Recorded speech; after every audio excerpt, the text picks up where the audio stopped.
A Werewolf Shifter Romance, written by Amelia Hart. Chapter 1, Shadows and Ash. The castle stood silent under a moonless sky when Torsten arrived 3 days ahead of schedule. His patrol along the northern territories had concluded faster than anticipated. No signs of encroachment. No rival packs testing boundaries. The peace should have been comforting. But his wolf remained restless beneath his skin, pacing with an unease he could not name. Rather than wake the guards at the main gate, Torsten approached through the eastern path that led to the service entrance near the kitchens. His boots made no sound on the frost-hardened earth. Years of tracking prey had taught him how to move through darkness without disturbing it. The leather and furs he wore, traditional vestments of his position, carried the scent of pine smoke and winter wind. He was Alpha King. Not merely lord of one pack, but sovereign over all shifter territories from the Iron Mountains to the coastal cliffs. At 32, he had held this authority for 5 years, ever since his father fell defending their borders. 3 years ago, he lost his Luna to an ambush. Since then, something vital had been missing, a hollowness that no amount of duty could fill. The kitchen door opened without resistance. He stepped into warmth and the lingering smell of bread baked hours earlier. The great hearth dominated one wall, its stones blackened by generations of use. Torsten expected emptiness at this hour, the hour between midnight and dawn, when even the most diligent servant slept. Instead, he found her. A young woman knelt before the hearth, her back to him as she scraped ash from the stones with methodical precision. She wore a simple dress of undyed linen, the fabric thin and worn, patched in several places. Her dark hair hung in a braid down her spine, strands escaping to frame a face he could only see in profile.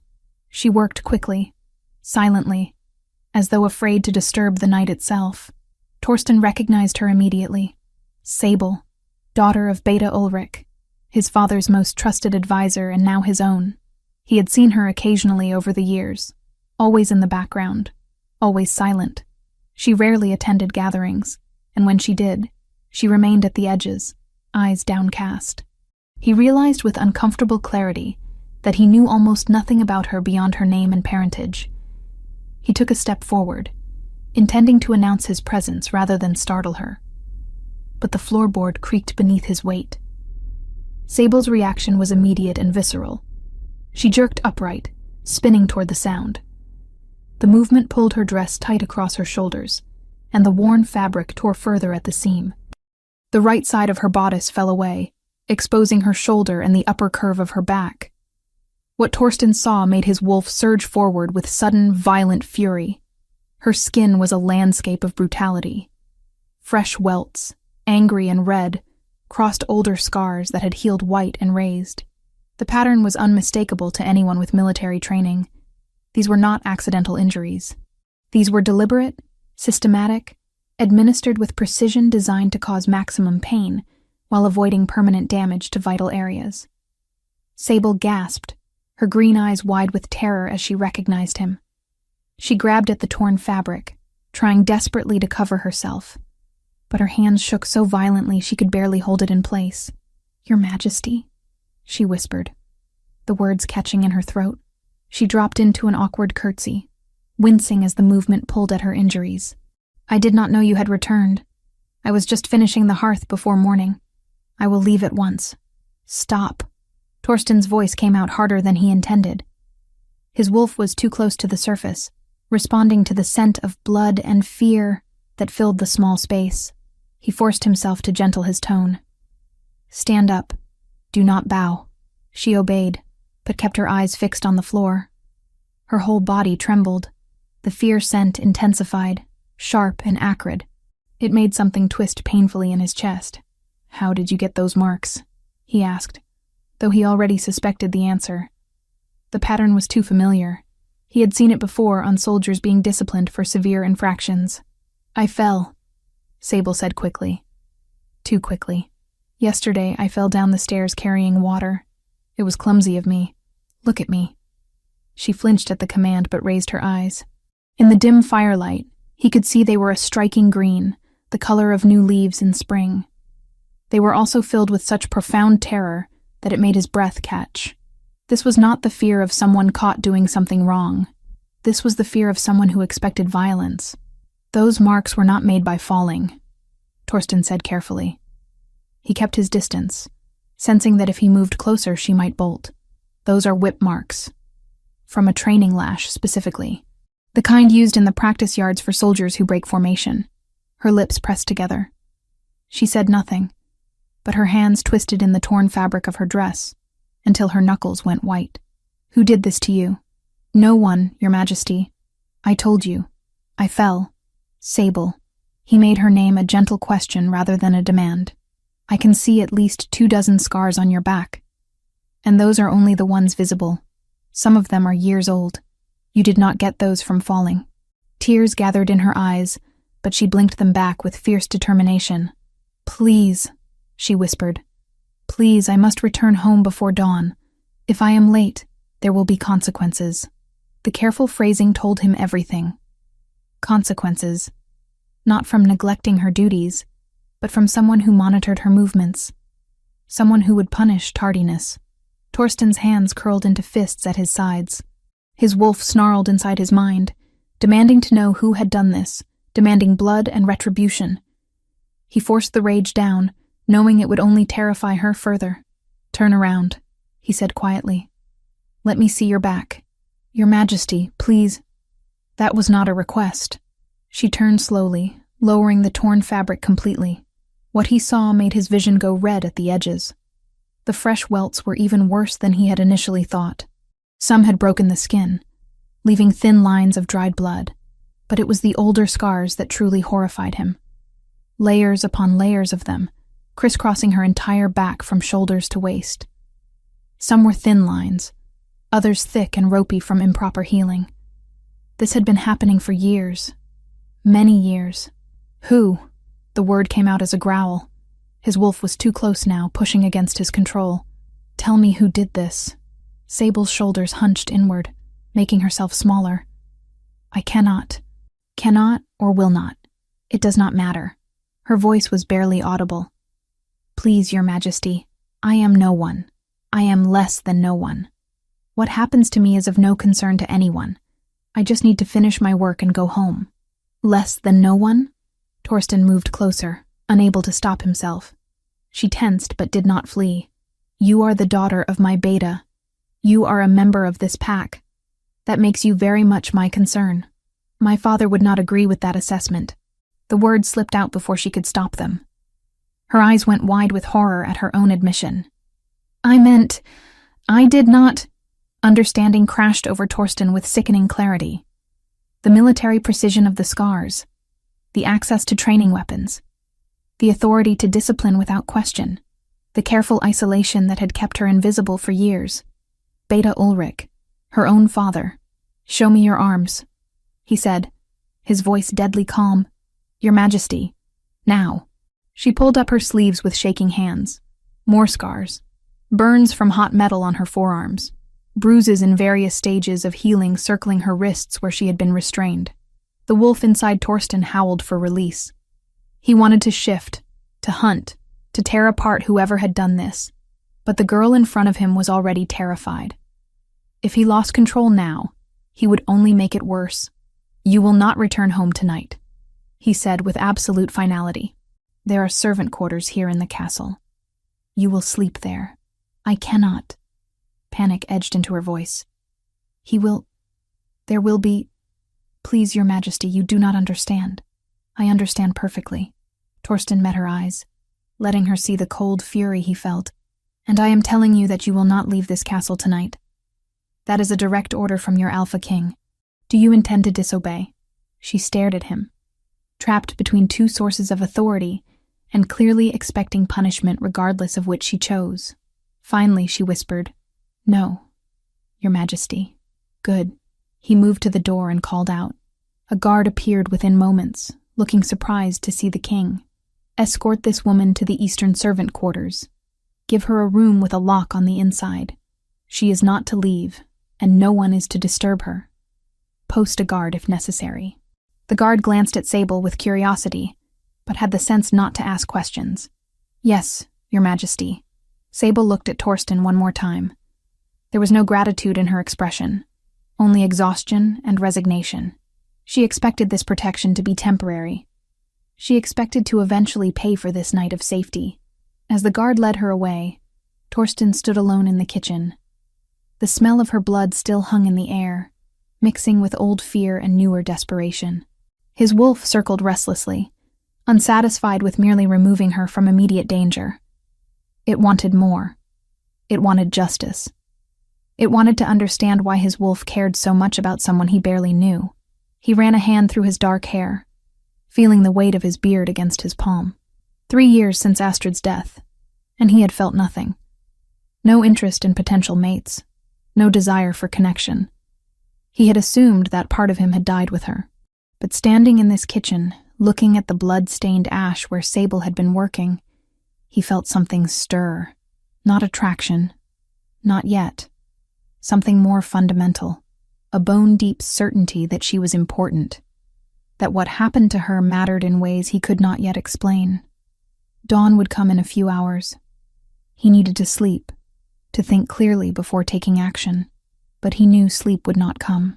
Every time he closed his eyes, he would see those scars. Every time he breathed, he would smell that fear. His beta, Ulrich, who had served his father for decades, who had pledged loyalty to Torsten himself, who sat in council meetings and made decisions about pack law and justice. That same man went home and systematically brutalized his own daughter. How many others knew? How many had seen and said nothing? How long had she been invisible, suffering in silence while the rest of them went about their duties? Torsten walked to where she had been kneeling. Her cleaning cloth lay abandoned on the stones, stained with ash and blood where her wounds had seeped through her dress. He picked it up, the fabric rough against his palm. Tomorrow, he would begin asking questions. Tomorrow, he would start unraveling the truth. But tonight, he would stand here in this kitchen and acknowledge a fundamental failure. He was Alpha King.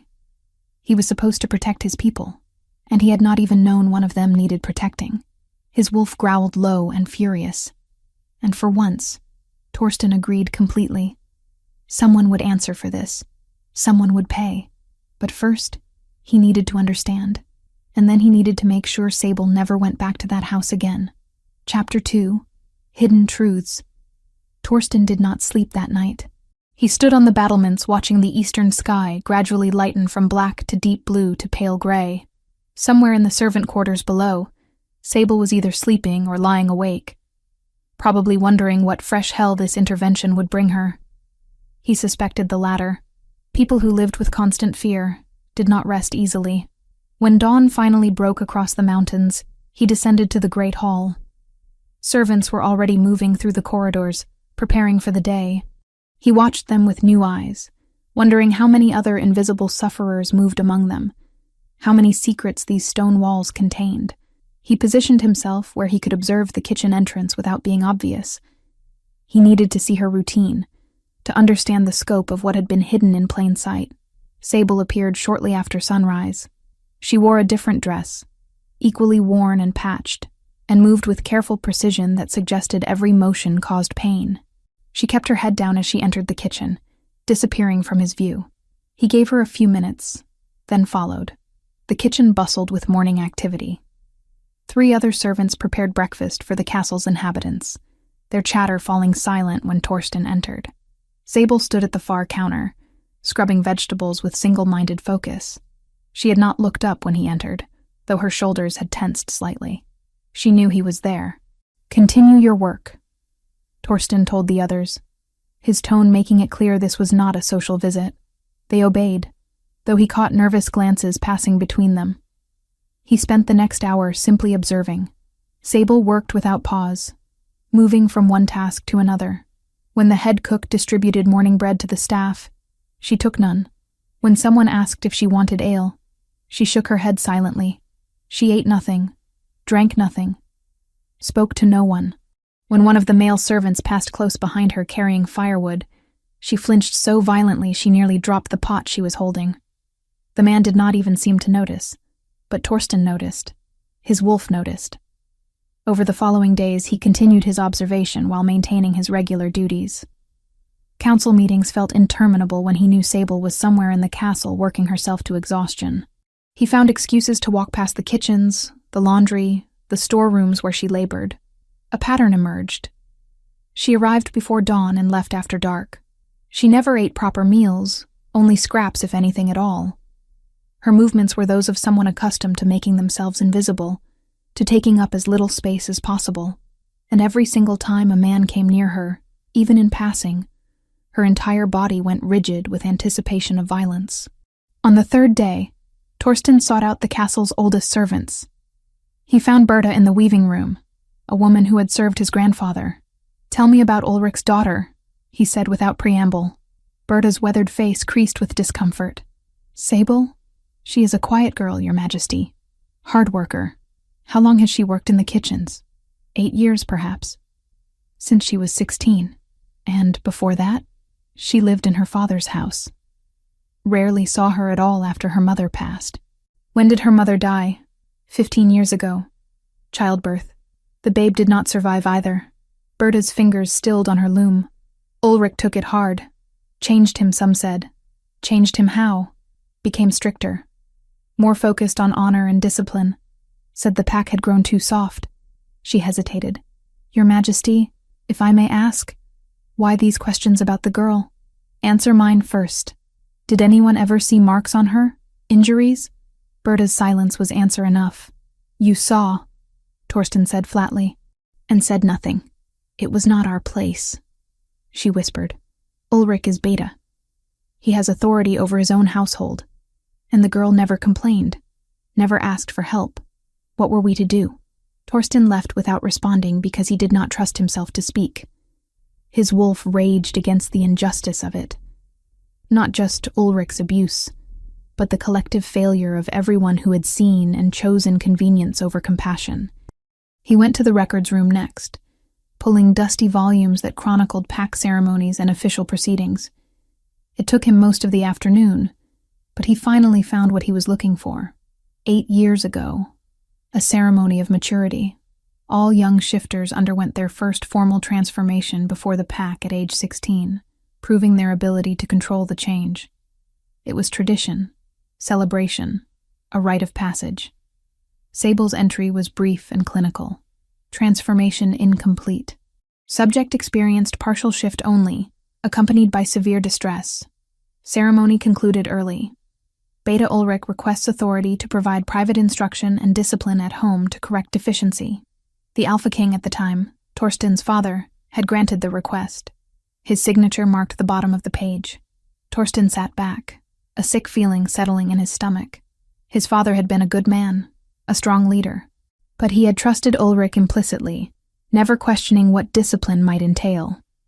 And when Torsten inherited the crown 3 years later, grieving and overwhelmed, he had never thought to review such old cases. Incomplete transformation was not unheard of.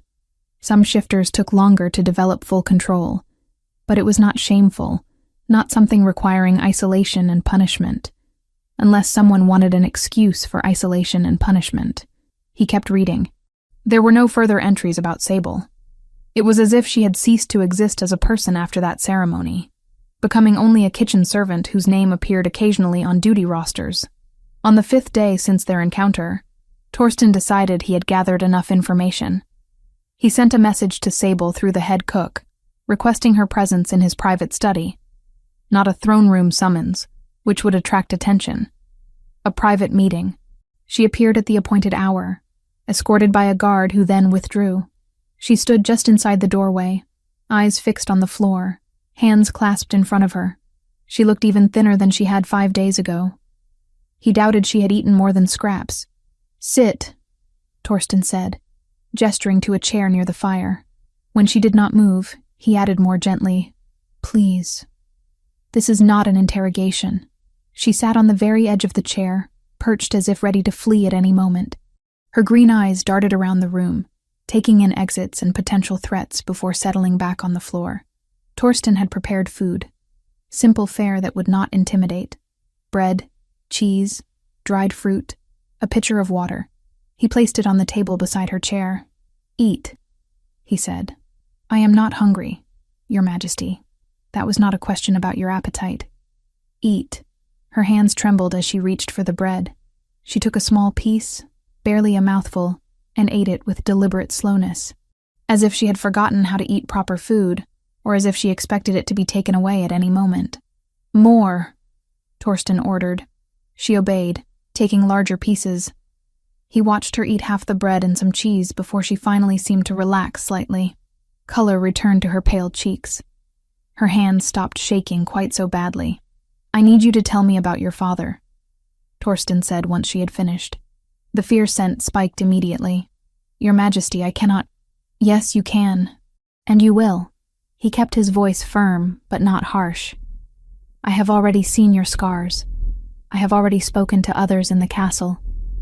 I know your father has been hurting you for years. What I need to understand is why. Sable's jaw clenched. For a long moment, he thought she would refuse.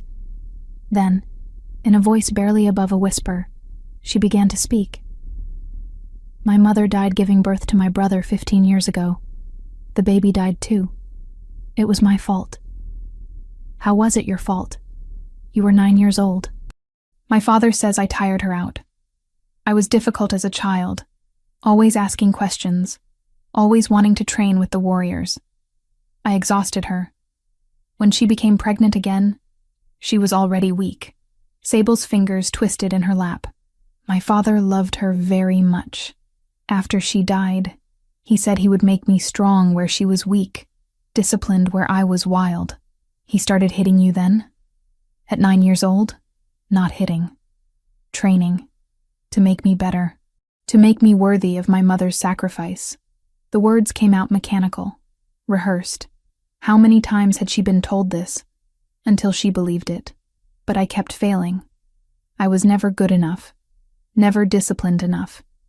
And then came my maturity ceremony. She stopped, her breathing becoming shallow. Tell me about the ceremony, Torsten prompted. I was 16.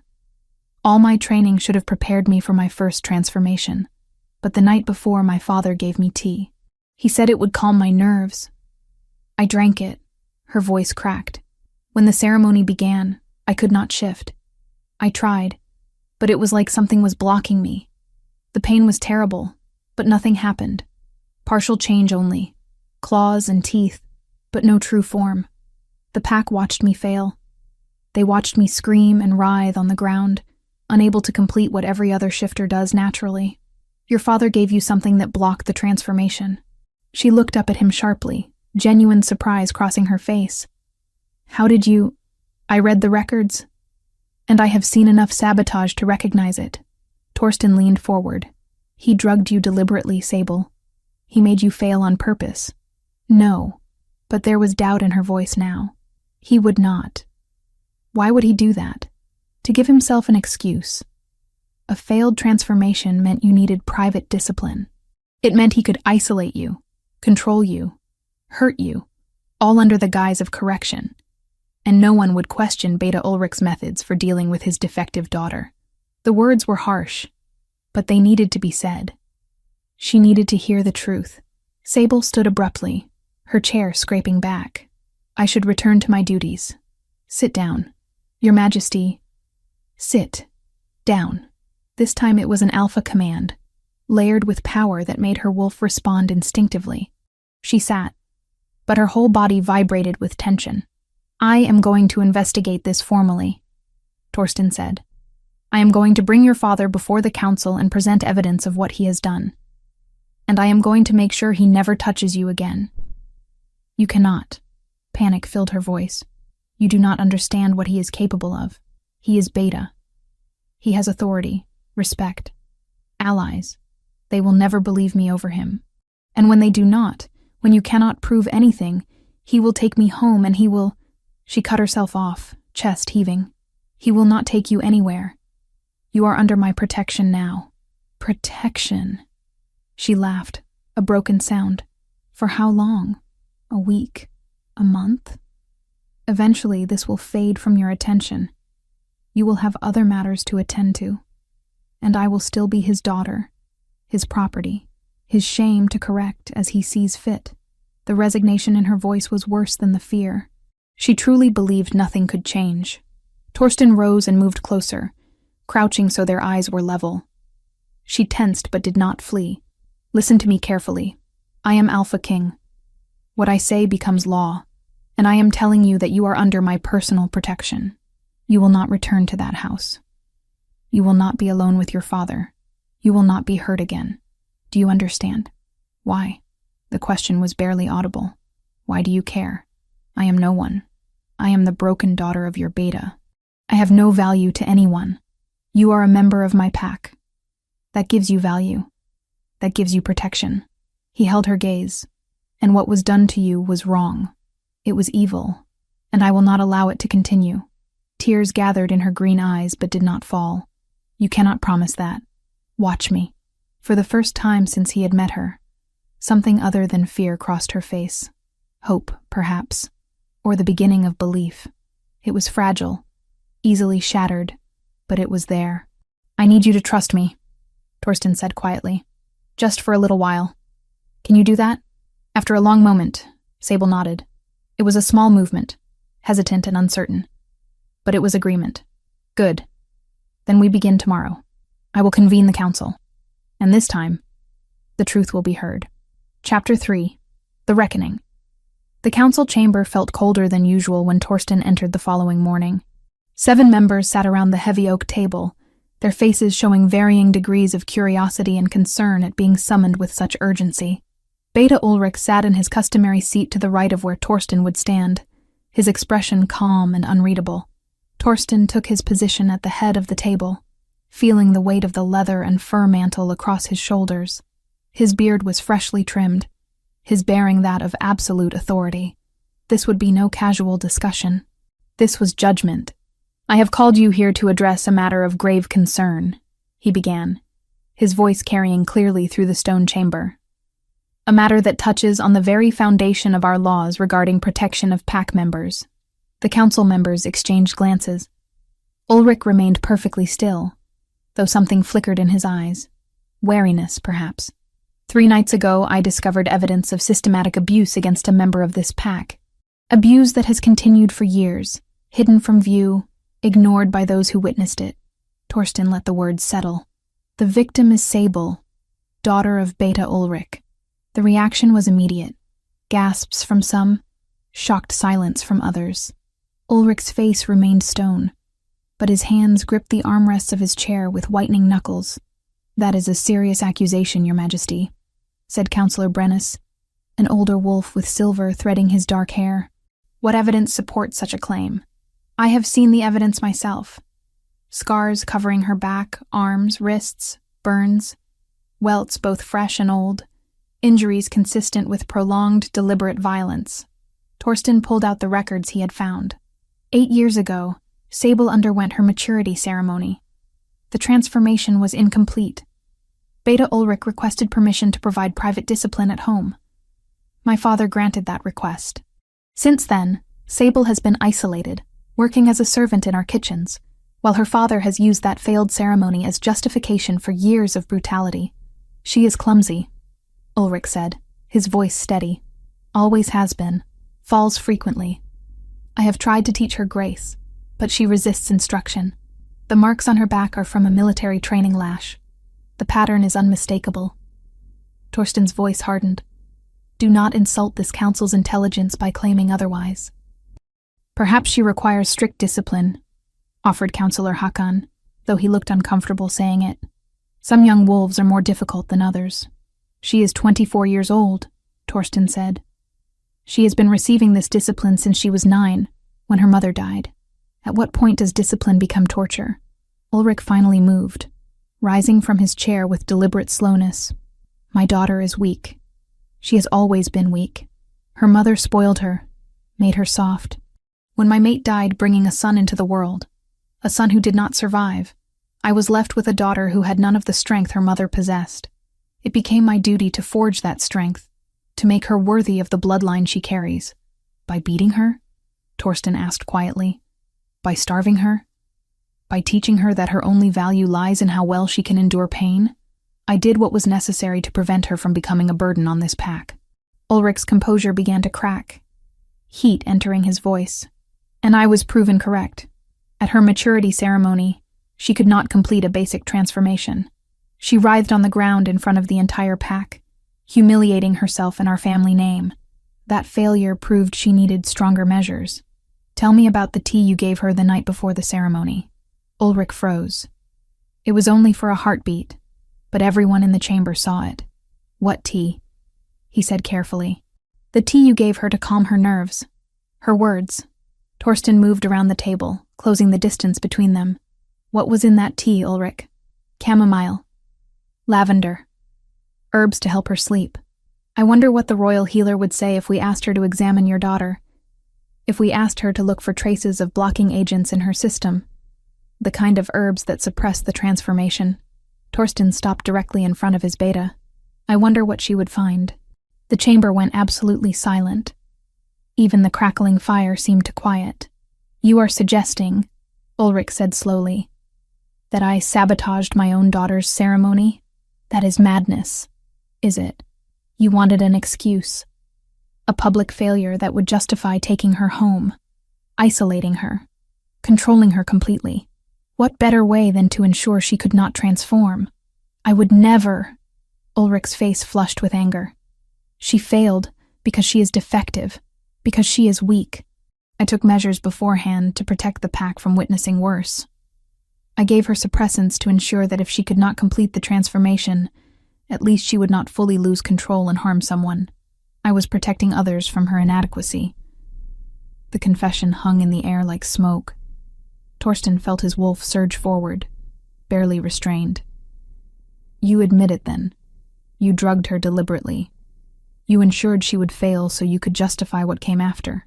Ulrich seemed to realize what he had said. He looked around the table, seeing the horror on the faces of his fellow council members. I acted in the interest of the pack.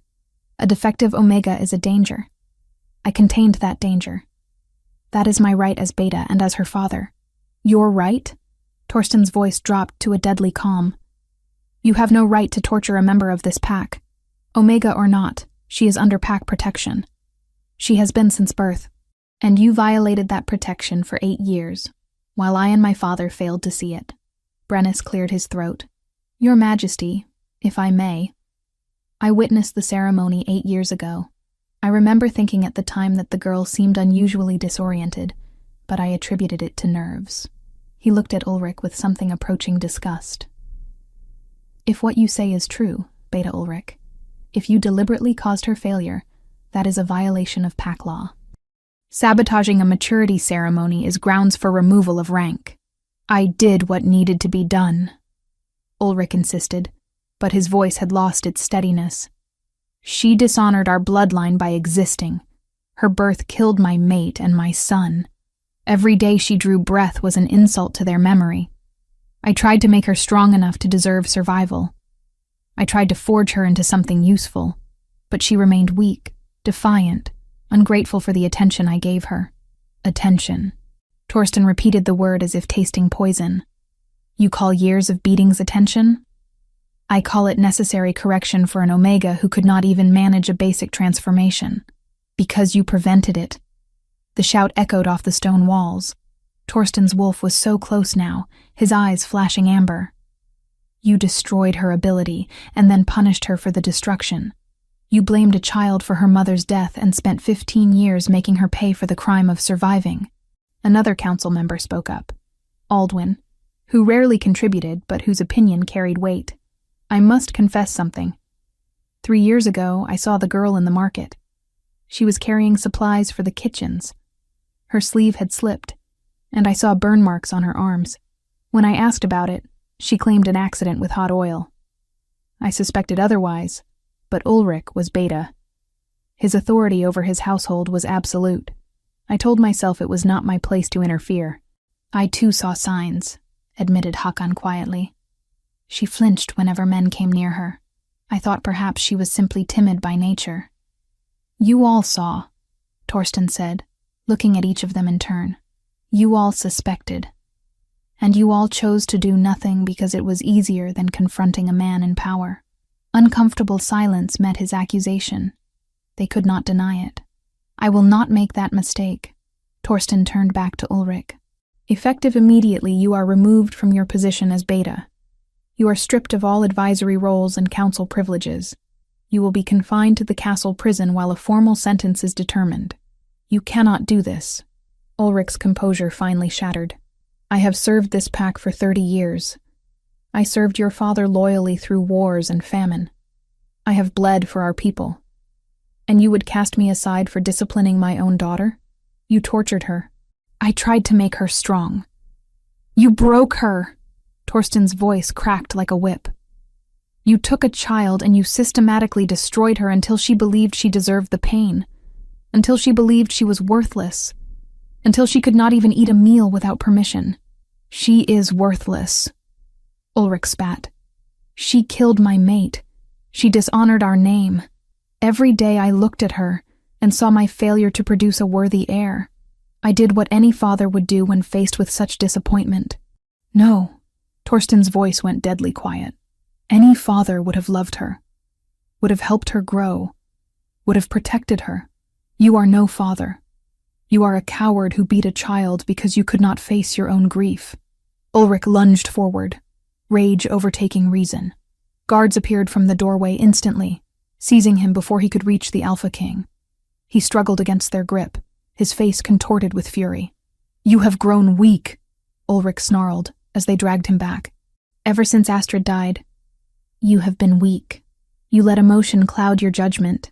You see a pretty face with sad eyes, and you forget your duty to the pack. She has bewitched you somehow, turned you against your own people. This is not about justice. This is about you trying to fill the hole your dead mate left behind. The words struck deep, but Torsten did not flinch. Take him to the cells. Post guards. No visitors. As the guards hauled Ulrich toward the door, the former Beta turned back one last time. This is not over. You will regret choosing her over me. The pack will never accept a broken Omega as anything more than what she is. And when you finally see that truth, when you realize your mistake, it will be too late. The damage will be done. The door slammed shut behind him, cutting off whatever else he might have said. Torsten stood in the sudden silence, feeling the eyes of the council on him. Does anyone else wish to voice objections to my decision? No one spoke. Good. Then we are adjourned. He left the chamber without waiting for formal dismissal, his mind already racing ahead. Ulrich was contained, but Sable did not know that yet. She would have heard that the council was convened, would be waiting in terror for the outcome. He found her exactly where he expected to, in the kitchens, scrubbing the same pot over and over with mechanical precision. Her hands were raw from the hot water and harsh soap. She did not look up when he entered, but her shoulders tensed. Come with me, Torsten said gently. She set down the pot and followed without question, without looking at anyone else in the kitchen. They walked through corridors until they reached a section of the castle she had likely never entered, the residential wing where higher-ranking pack members lived. These will be your quarters, he said, opening a door to a modest but comfortable room. You have a lock on the inside. 2 guards will be posted in the hallway at all times. No one enters without your permission. Sable stood in the doorway, staring at the room as if it were a trap. What happened at the council? Your father confessed. He admitted to sabotaging your transformation ceremony. He is being held in the cells pending formal sentencing. Her legs seemed to give out. She caught herself against the door frame, breathing hard. He will kill me. When he gets out, he will kill me. He will not get out. Not for a very long time. Torsten moved closer but maintained distance. You are safe now. Why? The question came out broken. Why are you doing this? I am nothing. My father is right. I am worthless, broken, a shame to our bloodline. Why would you risk his anger? Risk the council's disapproval? Risk political complications for someone like me? Torsten had asked himself the same question throughout the sleepless nights. He still did not have a complete answer. But he had part of one. Because you are my responsibility, he said quietly. Because I failed you. And I will not fail you again. Because what happened to you was wrong, and I have the power to make it right.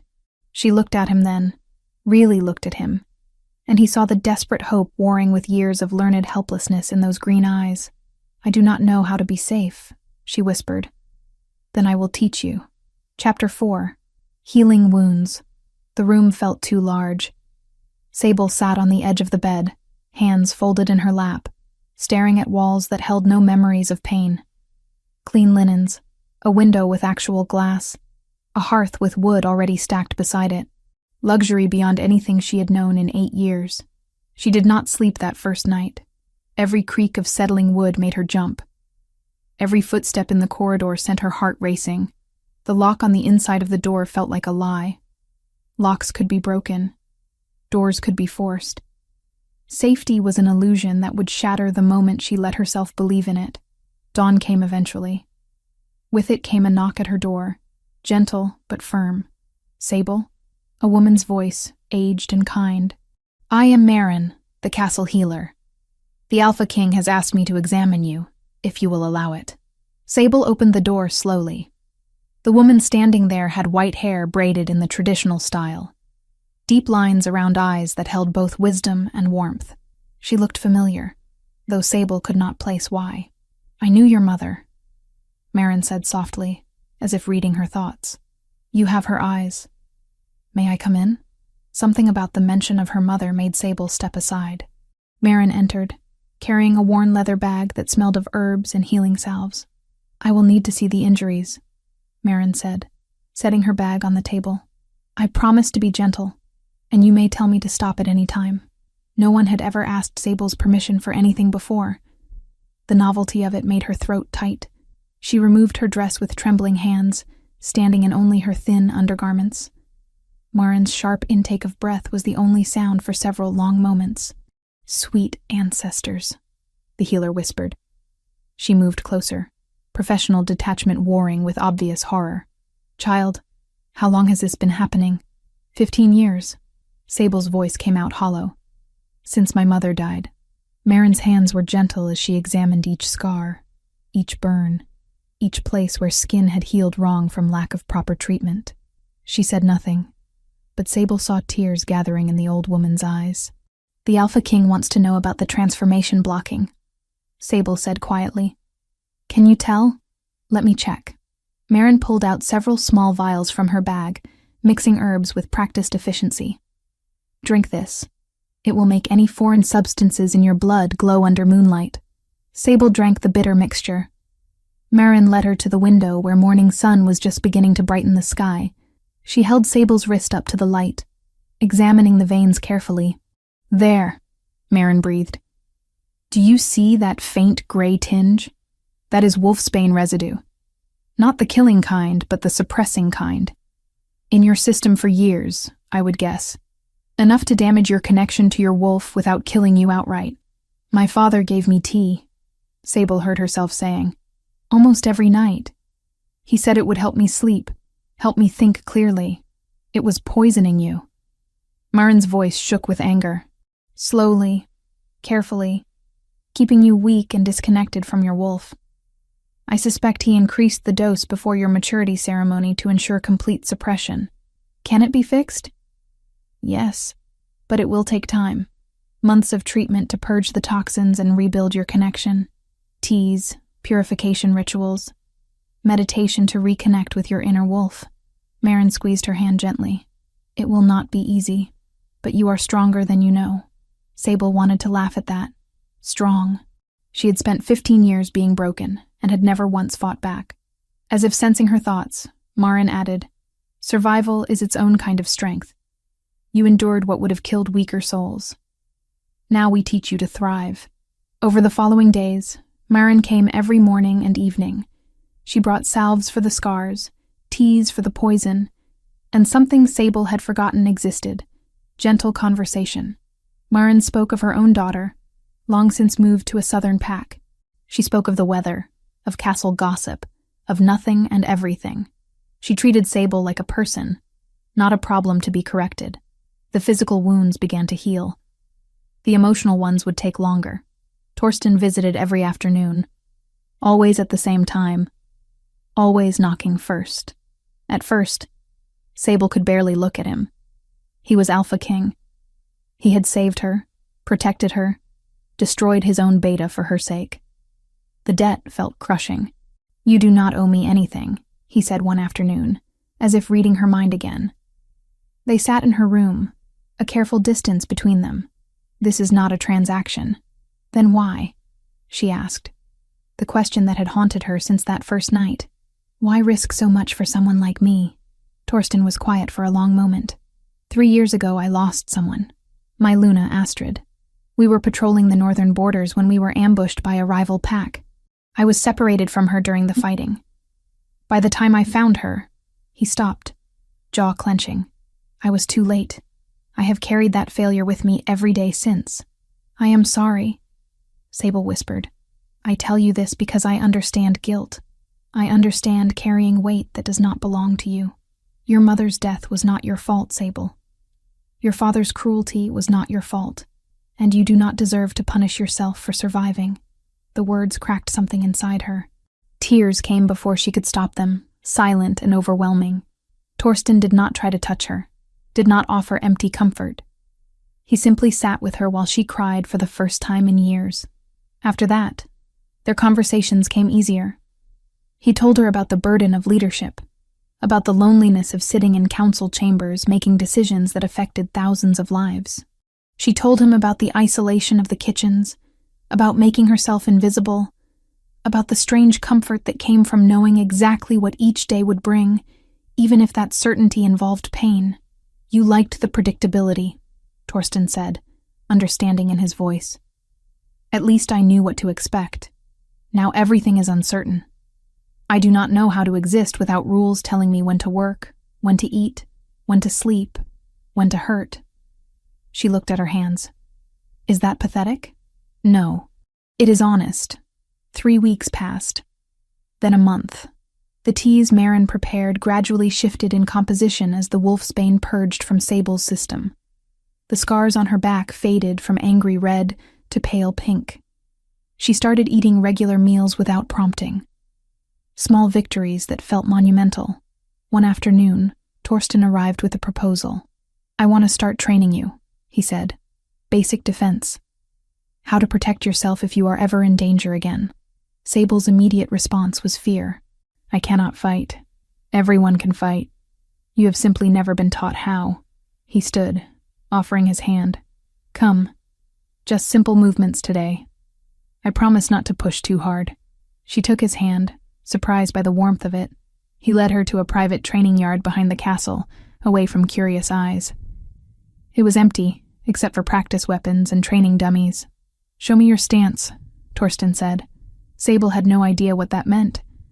She stood there awkwardly, arms at her sides. "Like this." He moved behind her, gently adjusting her posture.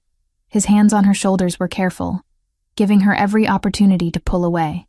Feet shoulder-width apart, knees slightly bent. Center your weight. They spent an hour on just that. Standing properly, moving without telegraphing intention, breathing through discomfort. It was exhausting in a way that had nothing to do with physical exertion. Every instinct screamed at her to make herself smaller, to hide, to submit. Learning to take up space felt like rebellion. "Better," Torsten said as the sun began to set. "Tomorrow we will work on blocks. Tomorrow." The promise of it felt dangerous and thrilling at once. That night, Sable dreamed of running through forests, not in fear, but in freedom. She woke gasping, the phantom sensation of wind in her fur still vivid. Her wolf, distant and weak, but there. Still there. The next morning, Marin examined her with obvious satisfaction. "The connection is rebuilding. Slowly, but steadily. In another month or 2, we might attempt a partial transformation, just to test your control." Hope was a fragile thing. Sable held it carefully, afraid to squeeze too tight. 2 months after the council meeting, formal judgment was passed on Ulrich. Sable was not required to attend, but Torsten offered her the choice. "He cannot hurt you anymore," Torsten said. "But if you want to see him face consequences, you have that right." She went. Not because she wanted to, but because some part of her needed to see it end. The council chamber was full. Ulrich stood in the center, hands bound, flanked by guards. He looked older than she remembered, smaller somehow, When his eyes found hers in the crowd, she saw hatred so pure it felt like a physical blow. "Beta Ulrich."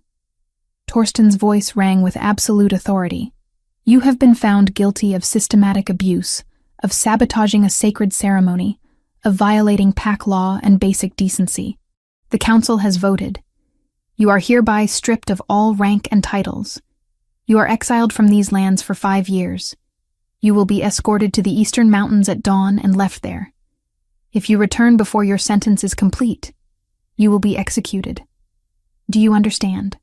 "I understand that you are a fool," Ulrich said, his voice carrying across the chamber. "That girl has bewitched you. She has always been manipulative, always playing the victim, and you have fallen for it completely. When you realize your mistake, when she shows her true nature, remember that I warned you." "Take him away," Torsten ordered. As the guards moved forward, Ulrich turned to look at Sable one last time. "You destroyed everything. Your mother, your brother, my honor, my position. I hope you are satisfied with the ruin you have wrought. You are a curse on our bloodline, and you will always be broken." The words struck deep, but Sable did not look away. She met her father's gaze and held it until he was forcibly turned around and marched from the chamber. Her hands were shaking. She clasped them together tightly, willing them to be still. Torsten appeared beside her, not touching but present, a wall between her and the lingering poison of those final words. "He is wrong," Torsten said quietly. About all of it. Sable wanted to believe him. She was trying to learn how. That evening she returned to her quarters to find Marin waiting with a small package. "What is this?" Sable asked. "Open it." Inside was a training tunic and leather breeches, sized for her. Simple but well made. Clothing meant for movement, for strength, for someone who intended to fight. "The Alpha King commissioned them," Marin said with a smile. "He said you would need proper attire for training. That kitchen dresses were not appropriate for a warrior." A warrior. The word felt absurd and wonderful at once. Sable held the clothing against her chest, feeling something warm and unfamiliar bloom beneath her ribs. Not happiness, not yet, but maybe the beginning of it. Chapter 5. Growing connection.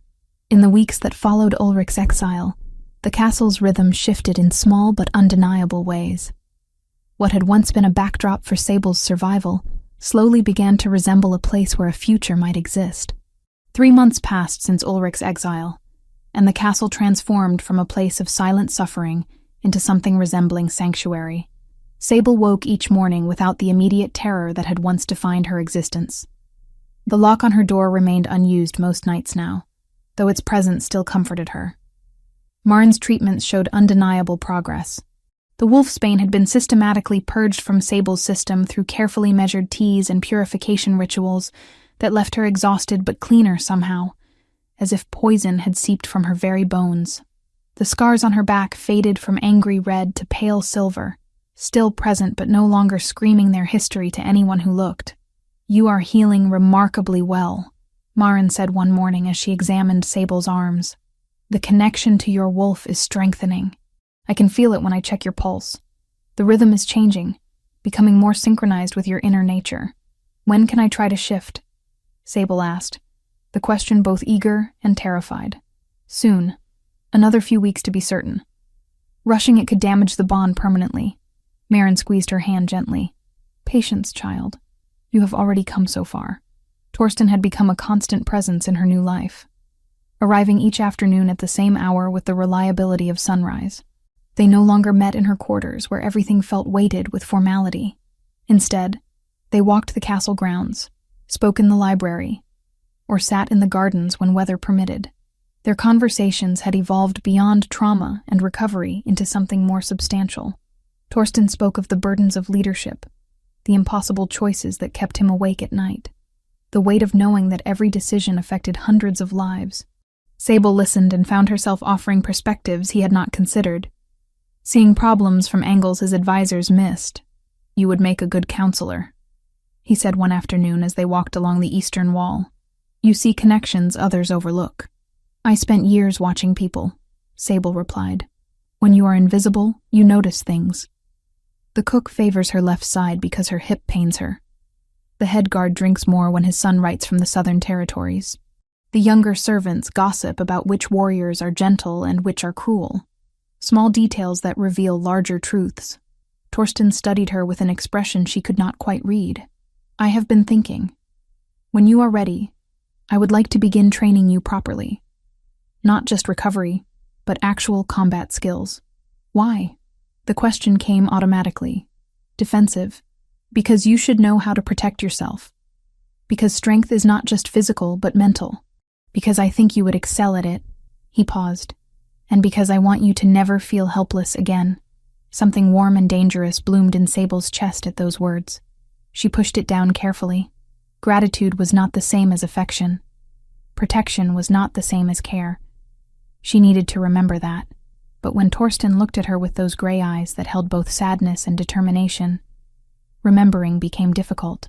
Training began the following week in a private section of the practice yards where they would not be observed by curious warriors. Torsten started with basics, stance and movement, how to read an opponent's intentions through body language. You already know this instinctively, he told her during their first session. You have been reading threats your entire life. We are simply giving you tools to respond. He was right. Sable discovered that years of anticipating her father's moods had taught her to recognize aggression in its earliest stages. When Torsten moved to strike during a drill, she knew his intention before his arm fully extended. Her body responded with blocks she had not consciously learned, muscle memory built from survival. Good, Torsten said after she successfully deflected a series of attacks. You are faster than you think. They trained for an hour each morning before the castle fully woke. Sable found herself looking forward to those sessions with an anticipation that felt dangerous. It was not just the training, though she genuinely enjoyed learning to fight. It was Torsten himself, the careful way he corrected her form, the pride in his voice when she mastered a new technique, the occasional brush of his hand against hers that sent electricity through her skin. She was developing feelings for him. The realization arrived one morning as she watched him demonstrate a complicated maneuver, his movements fluid and controlled. This was not gratitude or simple attraction. This was deeper, more complicated, terrifying in its intensity. Sable tried to suppress it. He was Alpha King. She was the broken daughter of a disgraced beta. Whatever kindness he showed her came from duty, and perhaps pity, nothing more. But then she would catch him watching her with an expression that suggested his thoughts had strayed somewhere improper, and hope would flare treacherously in her chest. One morning, during an intense sparring session, Sable felt something shift inside her. Power surged through her limbs, stronger than anything she had experienced. Her vision sharpened. Sense exploded in intensity. When she looked down at her hands, golden claws had emerged, sharp and deadly. Torsten stopped mid-movement, his eyes widening. Sable, look at yourself.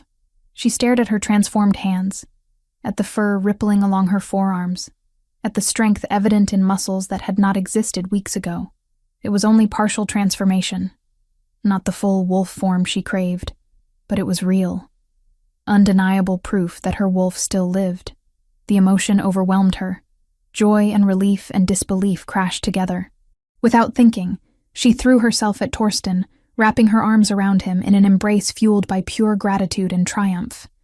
He caught her easily, his arms coming up to steady her. For a moment they stood like that, her face pressed against his chest, his heart beating steadily beneath her ear. The world narrowed to that single point of contact. Then awareness returned. Sable pulled back, horrified at her own boldness. I am sorry. I should not have. Do not apologize. Torsten's voice was rough. His hands remained on her shoulders, thumb tracing the edge of her collarbone through the fabric of her training tunic. You have nothing to be sorry for. The air between them felt charged, heavy with words neither dared speak. Sable's transformed hands slowly returned to normal as her wolf settled. Satisfied with having made its presence known, Torsten released her and stepped back, though reluctance showed in every line of his body. We should stop for today. That was significant progress. You need rest. But as Sable walked back to her quarters, She felt anything but tired. Energy hummed through her veins, equal parts wolf power and the lingering sensation of Torsten's arms around her. Maren confirmed later that afternoon that the partial transformation was excellent progress. In another month, perhaps 2, you will be ready to attempt full shift. The bond is rebuilding beautifully. That evening, Torsten did not come for their usual walk. Sable tried not to feel disappointed, tried not to analyze what the embrace might have meant. She was being foolish. He was probably occupied with important matters of state, not avoiding her because of one impulsive hug. But he did not come the next evening either, or the one after that. On the 4th day, ambassadors arrived at the castle, their banners marking them as representatives from the southern territories. Sable heard about it from kitchen gossip, how they brought proposals and gifts, how they had been received with full ceremony in the Great Hall. She should not have felt jealous when she learned one of the ambassadors was Alpha Halvard's daughter, the beautiful and accomplished Ingrid. She should not have cared when servants whispered about marriage alliances and strategic benefits, but she did care, desperately, painfully, with an intensity that revealed just how deeply her feelings for Torsten had grown. The ambassadors stayed for 3 days. During that time, Sable saw Torsten only once, passing in a corridor surrounded by advisors and guests. He met her eyes briefly, something conflicted in his expression, before being pulled away by council business. On the evening of the 3rd day, Maren found Sable in the library, pretending to read. "He is not interested in her," the healer said without preamble. "I do not know what you mean. Child, I may be old, but I am not blind. The southern girl is beautiful and accomplished, and would make an excellent political alliance. The council is pushing hard for the match." Maren sat beside her. "But Torsten barely looks at her. He looks for you instead. Even when you are not in the room, he looks. That does not mean anything. It means everything. But he is afraid." "Of what?" "Of taking advantage of you. Of confusing gratitude with genuine feeling. Of rushing you into something before you are ready." Maren's voice was gentle. "He cares for you deeply, Sable. But he does not want to pressure you. So he holds back, probably suffering terribly while doing so." The words settled over Sable, warm and terrifying. "I do not know what to do. You do nothing until you are certain of your own heart. And when you are certain, you be honest. Life is too short for games, especially for those who have already lost so much time to suffering." The ambassadors departed the next morning. By afternoon, word spread that the Alpha King had politely declined the marriage proposal, offering instead a treaty of mutual trade and defense. The council, apparently, was not pleased. That evening, Torsten finally appeared at Sable's door. He looked exhausted, tension evident in the set of his shoulders. "Walk with me?" he asked. They walked in silence through corridors and out into the gardens where spring flowers had begun to bloom. The air smelled of rain and new growth. "I owe you an explanation," Torsten said finally, "for avoiding you these past days. You do not owe me anything. I do, though. You deserve honesty." He stopped walking, turning to face her fully. "When you embraced me after your transformation, I wanted nothing more than to hold you and not let go. That terrified me. You have been through unimaginable trauma. The last thing you need is pressure from me, from someone in a position of power over you. You have never pressured me," Sable said quietly. "But I want to. That is the problem. I want to court you properly, to see if what I feel is real and lasting. But I am afraid of my own intentions, afraid that I am taking advantage of your vulnerability, afraid that you feel obligated because I protected you." Sable's heart hammered in her chest. "What do you feel?" "Something I have not felt since Astrid died. Something that grows stronger every day. When I am in council meetings, I think about what you would advise. When I train, I wish you were there. When I sleep, I dream of—" He stopped himself. "It does not matter what I feel if you are not ready, if you do not feel the same." The vulnerability in his voice undid something in Sable. This was not the Alpha King speaking. This was simply Torsten, a man who had lost love and found it again in the most unexpected place. "I thought I was alone in this," she whispered. "I thought you saw me as a responsibility. Something broken you needed to fix. You were never broken. Hurt, yes. Treated abominably, absolutely, but never broken. He took a careful step closer. Sable, I am asking your permission to court you properly. Not as king to subject, but as one person to another. If you need time, I will wait. If you do not want this at all, I will accept that, and never mention it again. Sable looked at him. At this man who had saved her life, and then taught her to save herself, who had been patient when she expected violence, who looked at her as if she mattered. The answer came easily. Yes, she said. I want that.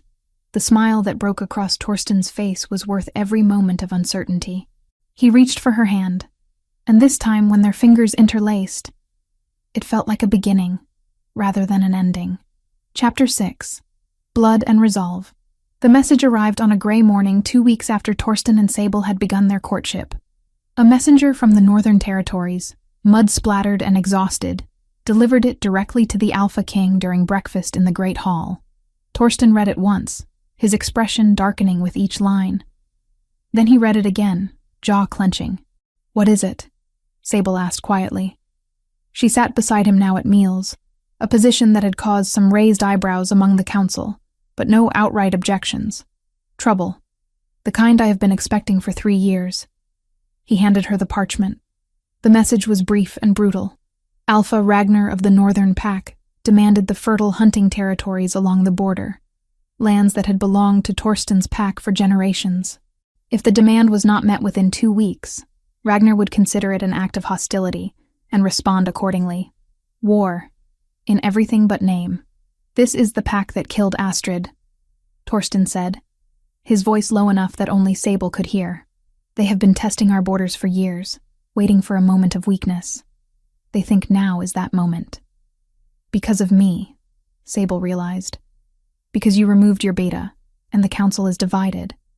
They see instability. They see opportunity. Torsten stood, addressing the hall. Council, war room, now. The next hours blurred into strategic planning. Maps were spread across tables, marking patrol routes and defensive positions. Messengers were dispatched to allied packs requesting support. Warriors were called from outlying territories to reinforce the castle garrison. Sable watched from the edge of the room, technically present, but not participating. She listened as Torsten coordinated defense with the precision of someone who had fought and won battles before. The council deferred to his military judgment, even as they questioned his personal decisions. We should accept Ragnar's terms, Councillor Håkon suggested. The hunting grounds are rich, yes, but not worth pack lives. If we give him those lands, he will demand more next season, Torsten replied. Appeasement does not work with wolves like Ragnar. He respects only strength. Then we fight, said Brennus. But our forces are spread thin. We need every capable warrior. That evening, as Torsten prepared patrol strategies, Sable found him in his private study. Maps covered every surface, marked with positions and movements. I want to help, she said without preamble. Torsten looked up, exhaustion evident in the lines around his eyes. You are helping. Your presence here steadies me. That is not what I mean. I want to fight. I have been training. I can defend myself now. No. The word was absolute. Absolutely not. Why? Because I am not strong enough? Because I might fail? Because I cannot lose you. The admission came out raw. Torsten set down the map he had been studying. I have already lost one person I cared about to Ragnar's pack. I will not risk you the same way. You do not have the right to make that choice for me. Sable's voice remained steady despite her racing heart. I am not a fragile thing to be protected anymore. You have spent months teaching me to be strong. Let me be strong. Being strong does not mean throwing yourself into danger unnecessarily. And being cautious does not mean hiding from every threat. She moved closer. Torsten, I have spent my entire life being told what I cannot do, what I am not capable of. Please do not become another voice in that chorus. He stared at her, conflict written across his features.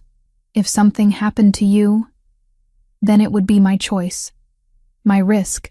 You cannot protect me from everything, and trying to do so only makes me a prisoner again.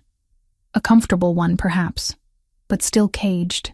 The argument went unresolved that night, but Sable saw the impact her words had. Torsten did not forbid her involvement again, though worry shadowed his every glance. 3 days later, scouts reported movement along the northern border. Not a full assault yet, but testing parties, probing for weaknesses. Torsten ordered increased patrols and moved warriors into position. Sable continued her training with renewed intensity. Maren had declared her ready to attempt full transformation, and they scheduled it for the following evening. But Sable felt the shift building inside her even without ritual preparation. Her wolf paced restlessly, sensing the approaching conflict, eager to prove itself. The attack came suddenly, violently, and not where anyone expected. Torsten had been conducting a nighttime patrol of the eastern perimeter, accompanied by 6 warriors. Standard procedure, following routes that had been safe for months. But Ragnar's forces had been watching, learning, waiting for exactly this kind of predictable movement. The ambush struck a mile from the castle, 5 warriors against Torsten's 7. They came from the forest in coordinated silence, aiming to kill or capture the Alpha King before reinforcements could arrive. Sable had been restless that night, pacing her quarters when she should have been sleeping. Something felt wrong, a prickling unease she could not name. When distant sounds of combat reached the castle, faint but unmistakable, she was already moving. She ran through corridors, ignoring startled servants, grabbing a guard's sword as she passed. The eastern gate stood open, warriors pouring out toward the sound of fighting. Sable followed, her heart hammering, her wolf surging forward with sudden clarity. She should not have followed. She had promised to stay safe. But the thought of Torsten facing Ragnar's warriors while she cowered behind stone walls was unbearable. The forest was dark, lit only by scattered moonlight through heavy clouds. Sable followed the sounds of snarling and the metallic scent of blood. Her eyesight sharpened impossibly. Her hearing caught nuances she had never noticed before. Her wolf was rising, responding to danger and desperation. She found them in a clearing torn apart by combat. Bodies lay scattered, some moving, and some terribly still. Torsten fought in full wolf form, massive and dark-furred, his gray eyes burning with fury. He had already killed 2 attackers, but 3 more circled him, coordinating their strikes with practiced precision. One lunged. Torsten twisted, catching the wolf by the throat and throwing it aside, but the maneuver left him exposed. Another attacker dove for his flank, jaws aimed at the vulnerable space between ribs. Sable did not think. She ran forward, sword raised, and drove the blade into the attacking wolf's shoulder. It howled and turned on her, rage and pain making it sloppy. She dodged its strike, using techniques Torsten had drilled into her during countless training sessions. Power exploded through her body. Bones cracked and reformed, muscles tearing and rebuilding. The sword fell from hands that were no longer hands. Her vision went gold, her senses overwhelming in their intensity. She shifted. Fully, completely, for the first time in her life. The wolf that emerged was smaller than the males surrounding her, but fast and dark-furred with distinctive silver markings along her flanks. She felt whole in a way she had never experienced, her human consciousness melding perfectly with her wolf's instincts. The wounded attacker hesitated, surprised by the sudden transformation. Sable used that hesitation. She lunged, going for the throat, her teeth finding purchase. Hot blood filled her mouth. The attacker collapsed. Torsten had frozen mid-strike, staring at her with shock and something that might have been pride. The remaining 2 attackers took advantage of his distraction, one landing a solid bite on his shoulder. The fury that filled Sable was primal and absolute. These wolves had tried to kill Torsten, had succeeded in killing Astrid 3 years ago, had come here tonight planning murder and found resistance instead. She threw herself at the nearest attacker, moving with speed she had not known she possessed. Her smaller size made her harder to catch, her newfound strength surprising opponents who expected weakness. She fought with the desperation of someone who had survived 15 years of brutality and refused to be made a victim again. The fight lasted minutes that felt like hours. When reinforcements finally arrived, drawn by the sounds of battle. They found 4 enemy wolves dead, and 2 fleeing into the forest. Torsten stood over Sable's wolf form protectively, his shoulder bleeding but his stance defiant. "Take the wounded back to the castle," he ordered in human voice, having shifted back. "Double the patrols." This was a targeted attack. Sable tried to shift back, willing her human form to return. It took longer than the initial transformation, her wolf reluctant to retreat after such triumph. But eventually she managed it, collapsing naked and shaking in the torn grass. Someone threw a cloak over her. Torsten knelt beside her, his hands gentle as they checked for injuries. "You should not have followed," he said. But there was no anger in his voice, only wonder and lingering fear. "You could have been killed. So could you." Sable's voice was hoarse. "I told you I wanted to help. Did you think I would stand aside and let you face them alone? You transformed. Fully. In the middle of combat." He brushed dirt from her face. "Do you understand how incredible that is? How much control that requires?" She had not thought about it during the fight, too focused on survival. But now, feeling her wolf settled comfortably inside her, connected and whole, she realized the magnitude of what she had done. "I saved you," she said simply. "You did." Torsten helped her stand, supporting her weight when her legs threatened to give out. "And now every warrior here witnessed it. They saw you fight. They saw you win." The implications of that settled slowly. She was no longer the broken girl hidden in the kitchens. She was a warrior who had defended her Alpha King in combat. The pack would have to acknowledge her now, whether they wanted to or not. As they walked back toward the castle, surrounded by warriors whose respect showed in their careful distance and averted eyes, Sable felt something shift.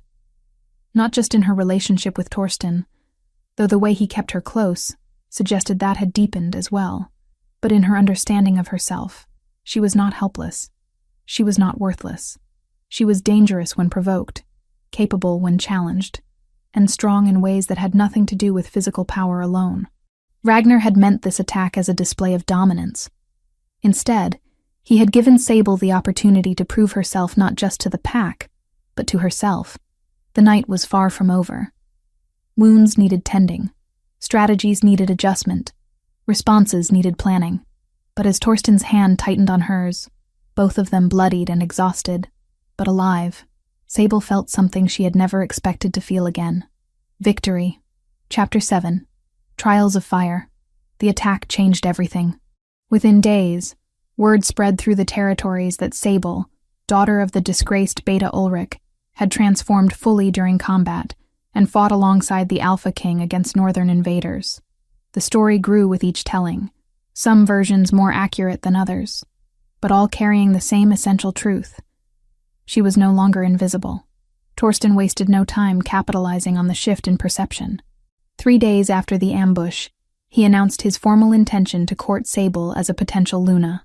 The declaration sent shockwaves through the council and the pack at large. "You cannot be serious," Councillor Hucken said during the emergency session convened immediately afterward. "She has only just learned to transform. She has no training in leadership, no diplomatic experience, no—" "She has courage," Torsten interrupted. "She has survived horrors that would have broken most wolves. She has proven herself in combat, and she has my trust. That should be sufficient. The pack will never accept her," another counselor argued. "Her father was exiled in disgrace. Her bloodline is tainted by his actions. Then the pack will learn to see beyond bloodline and judge her by her own merit." Torsten's voice carried absolute authority. "I am not asking permission. I am informing you of my decision. However, I acknowledge the concerns raised. Therefore, Sable will undergo the traditional trials of privation required for any potential Luna." The chamber fell silent. The trials were ancient tradition, rarely invoked in modern times, because most Lunas came from established families with proven leadership. 3 tests designed to evaluate fitness to lead: wisdom, strength, and heart. The trials have not been conducted in over 50 years. Brennus said carefully. "Are you certain this is necessary?" "I am certain it is fair. Sable will be judged by the same standards as any candidate. If she passes, no one can question her right to stand beside me. Sable learned of the trials later that evening when Torsten found her in the library. She had been researching pack law, trying to understand the position she now found herself occupying. 3 tests, Torsten explained, sitting beside her. The first is wisdom, a trial of judgment and mediation. You will be presented with a genuine dispute and required to resolve it fairly. The second is strength, a physical challenge that proves your capability in combat or crisis. The third is heart, a test of character under pressure. What if I fail? Then we find another way. But Sable, I do not believe you will fail. Everything you have survived has prepared you for this. When do the trials begin? In 3 days. The council is arranging them now. He took her hand. You do not have to do this. I can declare you Luna by right of my authority alone. The pack might resist, but they would eventually accept it. No. Sable's voice was firm. You said I would be judged by the same standards as anyone else. I want to earn this, not have it granted out of pity or political maneuvering.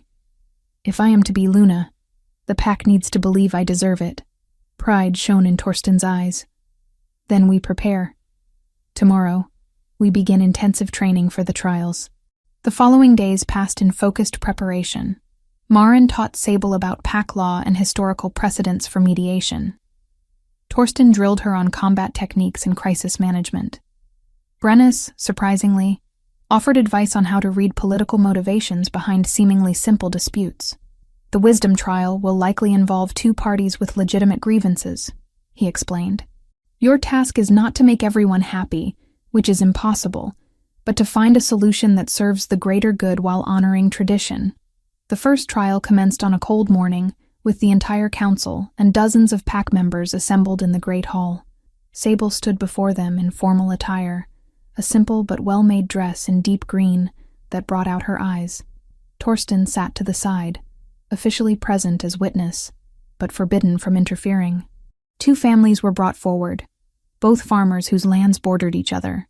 They had been disputing hunting rights on a section of forest between their properties for 3 years. Previous attempts at mediation had failed, and tensions had escalated to the point of violence between the younger members. State your positions, Sable said, her voice steady despite her racing heart. The first farmer, an older man named Gideon, argued that his family had hunted those woods for generations, long before the neighboring family had even arrived in the territory. Tradition granted him the rights.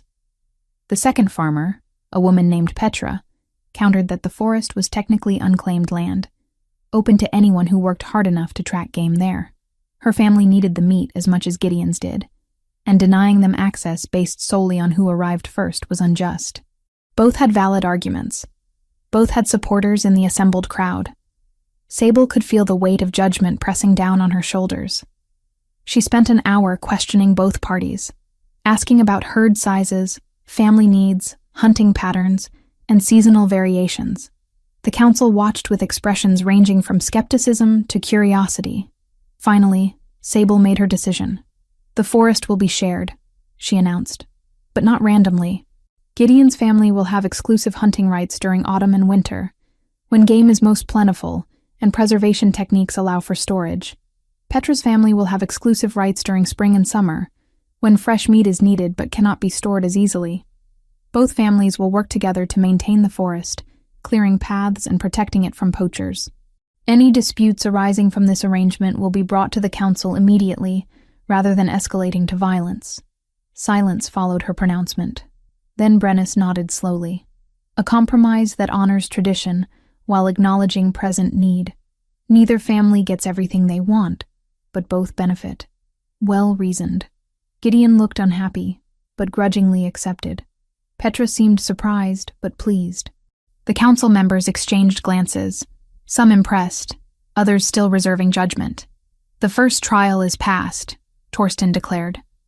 The second trial came 2 days later, designed to test strength and capability under pressure. Sable expected combat or a test of physical prowess. Instead, she was presented with a different kind of crisis. A child had wandered into the forest and become lost. Search parties had been looking for hours without success. As the trial, Sable was required to lead a team to find and retrieve the child before nightfall, when temperatures would drop dangerously. She was given 6 warriors to command, all of whom had more experience than her. Some looked openly skeptical about following orders from someone so recently a kitchen servant. Sable pushed past her intimidation. Form a line, 20 paces between each person. We move east from the child's last known location, sweeping in a grid pattern. Anyone with tracking experience, point out signs. Everyone else, watch for disturbed undergrowth or fabric caught on branches. We move quickly but thoroughly. Understood? They moved out, following her instructions with varying degrees of enthusiasm. Sable used every sense available to her, letting her wolf's instincts guide her through the forest. She noticed details others missed. A small footprint in mud, a broken twig at child height, the faint scent of fear carried on the wind. 2 hours into the search, she found the trail. The child had wandered east, then doubled back north, probably disoriented. She redirected the search party, pushing them hard. They found the girl just before dusk, cold and frightened, but unharmed, huddled beneath a fallen log. Sable approached slowly, speaking gently, her own memories of fear making her careful not to frighten the child further. "You are safe now," she said, wrapping her cloak around the shivering girl. "Let us get you home."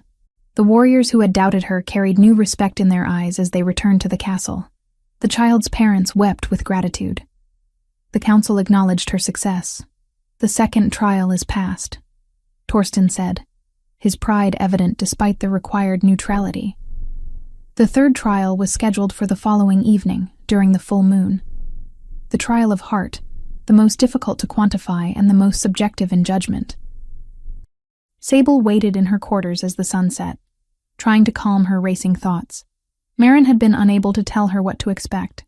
The trial varied depending on the candidate and the circumstances. When the summons came, it was not to the great hall, but to the courtyard. The council waited there in the moonlight, their expressions grave. Torsten stood with them, but something in his posture screamed alarm. "For your final trial," Brennus announced, "you must face a truth from your past. You must confront your greatest fear and prove that you have conquered it." 2 guards stepped forward. Between them, bound and furious, was Ulrich. Sable's world narrowed to that single figure, her father, who had beaten her for 15 years, who had poisoned her, who had destroyed her childhood and nearly destroyed her future. The man she thought safely exiled far away. He was intercepted attempting to return, Brennus explained. He violated his exile and was captured 3 days ago. "We have been holding him for this purpose. You are using him as part of my trial?" Sable could barely form the words. "Your greatest fear has always been your father. The trial requires you to face him, to show that you have moved beyond the power he held over you." Brennus gestured to the guards. "You will fight him one-on-one. Defeat him, and you pass.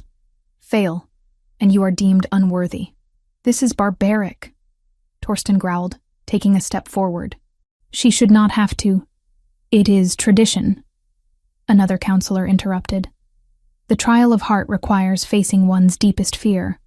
For Sable, that fear has a name and a face." Ulrich's eyes locked on Sable, burning with hatred and something worse. Satisfaction. He had been given one final chance to hurt her, sanctioned by the very council that had exiled him. "Look at you," he said, his voice dripping contempt. "Playing at being strong, playing at being worthy, but I see the truth. You are still that pathetic child who cowered in the corner while I administered correction. You are still weak, still broken, still mine." The words struck like physical blows. Sable felt herself shrinking, old patterns of fear rising automatically. Then she looked at Torsten, saw the faith in his eyes, the absolute certainty that she could do this. She looked at Marin, at the warriors who had fought beside her, at the child she had rescued who watched from her mother's arms. She was not that cowering child anymore. She had survived, had healed, had transformed. She had fought enemies in the forest and won. She had made decisions that affected lives, and made them wisely. "I am not yours," Sable said quietly. "I never was. You do not own me. You do not control me. You are nothing but a bitter man who mistook cruelty for strength and pain for discipline." "Then prove it," Ulrich snarled. "Fight me. Show everyone what you are really made of." The guards released him. He shifted immediately, his wolf form large and scarred from years of battle. He lunged without warning, going straight for her throat. Sable shifted in response, her transformation faster now, smoother. Her smaller wolf form dodged his attack, using speed where he had strength. She remembered every lesson Torsten had taught her, every technique drilled into muscle memory. The fight was brutal, but brief. Ulrich fought with the confidence of someone who had dominated her entire life. But Sable fought with something stronger than confidence: purpose. She was not fighting to kill him. She was fighting to prove she could, fighting to show that his power over her had ended. She got him on the ground, jaws at his throat, one killing bite away from ending him forever. The courtyard held its breath. Sable released him and stepped back, shifting to human form. Someone threw a cloak over her shoulders. "I could kill you," she said, looking down at her father who lay bleeding and defeated. "I have the strength, the skill, and every justification, but I choose not to. Not because you deserve mercy, but because I refuse to let you make me into someone who kills out of vengeance. You taught me cruelty. I choose compassion. You taught me hatred. I choose to be better." She turned to the council. "Exile him permanently, beyond the northern mountains where no pack will shelter him. Let him live with the consequences of his actions, but I will not be his executioner." Silence. Then Brennus stepped forward, his aged face showing something that might have been awe. "The third trial is past. By showing mercy to one who showed you none, you have proven the greatest strength of all, the strength of character." Chapter 8. Crown of Silver and Starlight. The ceremony took place beneath the full moon 3 weeks later, when preparations were complete and the pack had gathered from every corner of the territories. The courtyard had been transformed into something ancient and sacred. Torches burning in a circle around a raised stone platform that had witnessed countless bonding ceremonies over generations. Sable stood in her chambers as the sun set, staring at her reflection in the polished bronze mirror. The dress Maren had commissioned was unlike anything she had ever worn. Deep forest green with silver threading that caught the light. Leather accents at the shoulders and waist in the warrior tradition. Sleeves that left her scarred arms visible rather than hidden. A statement that she was both leader and survivor, both gentle and fierce. "You are ready," Maren said, adjusting the final details. The healer's eyes were suspiciously bright. "Your mother would be so proud of you, child. I wish she could see this. You knew her well? I delivered you into this world 24 years ago. I saw how much she loved you, even in those final moments." Maren squeezed her hand. "She would have fought armies to see you safe. Instead, you fought your own battles and won. That is a different kind of strength, but no less powerful." A knock at the door announced Torsten's arrival. He wore formal leathers and furs, his dark hair braided in the traditional style, his beard trimmed close. But it was his eyes that held Sable's attention, gray and warm, and filled with an emotion that made her breath catch. "The pack waits," he said, offering his hand. "Are you certain? Once we begin the ritual, there is no going back. You will be bound to me, to this pack, to responsibilities that will demand everything you have." "I have never been more certain of anything." She took his hand, feeling the rightness of it settle into her bones. They walked together through corridors now familiar, past servants who bowed with genuine respect, past guards who offered nods of acknowledgement. The castle that had once represented her cage now felt like home. The courtyard fell silent as they emerged. Hundreds of pack members circled the platform, witnesses to the ancient ritual. The council stood nearest, even the skeptics now showing acceptance if not warmth. Children perched on their parents' shoulders, eyes wide with wonder. Brennus stepped forward as officiant, his aged voice carrying clearly across the assembly. "We gather tonight under the witness of the moon and stars to bind our Alpha King to his chosen Luna. The trials have been completed and passed. The pack has been consulted. Does anyone present contest this bonding?" Silence answered. Not the hostile silence of rejection, but the accepting quiet of consensus. "Then let us proceed." Brennus gestured for them to approach the platform. The ceremony followed traditions older than the castle itself. Torsten and Sable knelt facing each other, hands clasped between them. A ceremonial blade was presented, silver and ancient, used for this purpose for centuries. Blood calls to blood, Brennus intoned. Pack calls to pack. Two become one under the moon's blessing. The blade cut shallow lines across their palms. They pressed their bleeding hands together, their blood mingling as words of binding were spoken in the old tongue. Sable felt power surge through the connection, her wolf rising to meet Torsten's, recognizing and accepting the bond. Then came the marking. Torsten shifted partially, his canines lengthening. He leaned forward, his breath warm against her throat, and bit down gently over her pulse point, the claiming mark that would identify her as Luna, to every wolf who saw or scented her. Pain flared briefly, then transformed into something else entirely. Heat and connection and belonging. When he pulled back, his eyes had gone amber with his wolf's presence. Sable felt the mark settle into her skin, power thrumming through it. Her turn. She shifted partially, feeling her own canines extend, and marked him in return. His shoulder, just above his heart. She felt his sharp intake of breath, felt the bond solidify between them, unbreakable and absolute. When they separated, both breathing hard, Brennus raised his hands to the assembly. Behold your Alpha King and Luna, bound by blood and moon. Let any who would challenge this bonding speak now, or hold their peace forever. Still silence. But this time, someone began to howl, a long, ululating call of acceptance and celebration. Others joined, the sound building until the entire pack sang their approval into the night sky. Even those who had doubted, even those who had questioned, they all acknowledged the completion of the ritual.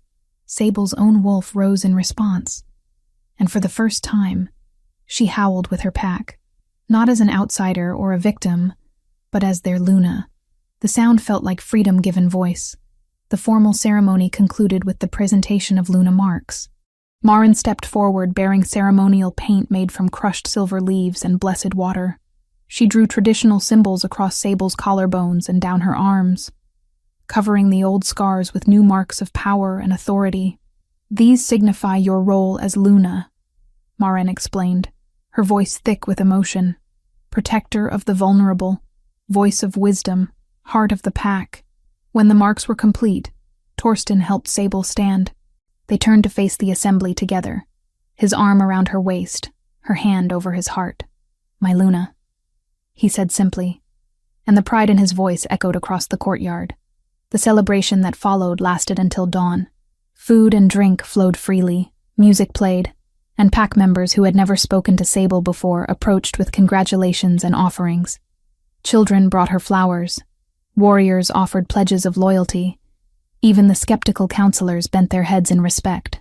But amid the celebration, reality intruded. A messenger arrived near midnight with urgent news. Torsten read the dispatch, his expression hardening. What is it? Sable asked quietly. Ragnar. He has withdrawn his forces from our borders and sent a formal request for peace talks. The attack 3 weeks ago failed, and he has apparently decided that continued aggression is not in his interest. Torsten showed her the message. He offers a non-aggression treaty and trade agreements. Because you are strong, Sable realized. Because the pack is unified again. He sees no weakness to exploit. Partially. But also because word reached him about you. About your trials. About the bonding ceremony. About the pack's acceptance. Torsten's smile was grim. He remembers Astrid, how her loss weakened me. He expected the same vulnerability. Instead, he sees a Luna who fought beside her Alpha and earned her position through merit. It changes the calculation. Will you accept the treaty? That is not my decision alone anymore. What do you think, Luna? The title still felt strange, but Sable considered the question seriously. We accept, not because we fear him, but because peace serves the pack better than war. But we remain vigilant. Trust must be earned, not granted freely. Wise counsel. Torsten kissed her forehead. We will present it to the council tomorrow. Tonight we celebrate. Days later, when the treaty was formalized, and representatives from the southern territories had arrived to renegotiate the trade agreements they had previously offered. Sable found herself in the council chambers as a full participant, rather than an observer. Alpha Halvard himself attended, along with his daughter Ingrid. "I will admit," Halvard said, studying Sable with frank appraisal, "when Torsten declined my proposal for alliance through marriage, I was offended. Now I understand why. You have proven yourself beyond any political match could have accomplished." Ingrid, surprisingly gracious, added, "The stories of your trials have spread through all the territories. You have become something of a legend. The Luna who rose from nothing to stand beside the Alpha King. I did not rise from nothing," Sable corrected gently. "I survived trauma, yes, but I am not defined solely by suffering. I am defined by what I chose to do afterward, by the strength I found within myself, with help from those who believed I was worth saving." Halvard nodded slowly. "You have wisdom beyond your years. I am pleased to offer formal alliance between our territories, not through marriage, but through mutual respect and shared interest." The treaty was signed that afternoon, witnessed by both councils. What Ragnar's aggression had failed to destroy, diplomacy and demonstrated strength had secured. Weeks passed into months. Sable grew into her role as Luna, discovering talents she had not known she possessed. She mediated disputes with fairness that earned respect. She trained young warriors, teaching them that survival required more than physical strength. She established safe places within the castle for those suffering abuse, ensuring no one else would endure what she had endured in silence. Torsten watched her with undisguised admiration as she transformed not just herself, but the pack's entire approach to protecting its vulnerable members. The laws he implemented at her suggestion became models that other territories began adopting. "You have changed everything," he told her one evening, as they stood on the battlements watching the sunset. "Not just for me, but for all of us.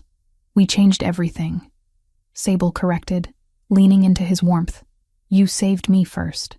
You taught me I could be more than what I had been told I was. And you taught me that strength is not the absence of fear or pain, but what you do despite them." Marin appeared in the doorway behind them, her expression carefully neutral, but her eyes twinkling. "Your Majesties, the Council requests your presence. There are new proposals to review regarding the expansion of the protection laws to outlying villages." Duty called, as it always would. But as Sable walked beside Torsten through the castle they now ruled together, she felt only gratitude for the path that had led here. From kitchen servant to Luna, from broken girl to powerful woman, from invisible to essential. The scars on her back would never fully disappear. The memories of 15 years of abuse would always lurk in dark corners of her mind, but they no longer defined her. They were part of her story. Yes, but not the conclusion. She had survived. She had healed.